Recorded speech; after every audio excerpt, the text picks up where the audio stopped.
नमस्कार प्रेक्षकांनो, स्टार प्रवाहावरील तुझी रे माझा मितवा या मालिकेच्या आगामी भागात आपण पाहणार आहोत की सर्वजण एकत्र जेवणासाठी बसलेले असतात. तेव्हा आपण पाहतो की ईश्वरी अतिशय प्रेमाने अर्णवला आपल्या हाताने जिलेबी भरवते. तेव्हा दोघं एकमेकांकडे प्रेमाने पाहत असतात. तर त्यांच्यासमोर बसलेला राकेश मात्र अतिशय राग आलेला असतो आणि त्याचा अतिशय जळफाट होत असतो. त्यानंतर अर्णव जाणीवपूर्वक ईश्वरीला पुन्हा बोलतो, एकदा आणखीन जिलेबी भरव, आणि ईश्वरी पुन्हा एकदा जिलेबी भरवते.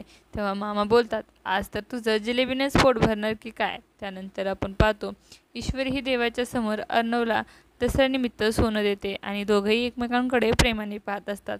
त्यानंतर त्या ठिकाणी राकेश येतो आणि राकेश देखील ईश्वरीला सोनं देतो आणि ईश्वरी ही त्याला वापस देत असताना तो तिचा हात पकडतो आणि तेव्हा ईश्वरी ही अतिशय घाबरते. तेव्हा अर्णव ठिकाणी येतो आणि अर्णव राकेशकडे रागाने पाहत बोलतो. कंद्याचा हात पकडल्यानंतर तो सोडावा लागतो आणि राकेश हा त्याच्याकडे रागाने पाहत असतो.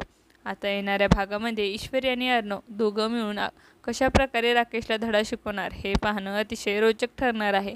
तुम्हाला जर आपला व्हिडिओ आवडला असेल तर चॅनलला लाईक, शेअर आणि सबस्क्राईब करायला विसरू नका. धन्यवाद.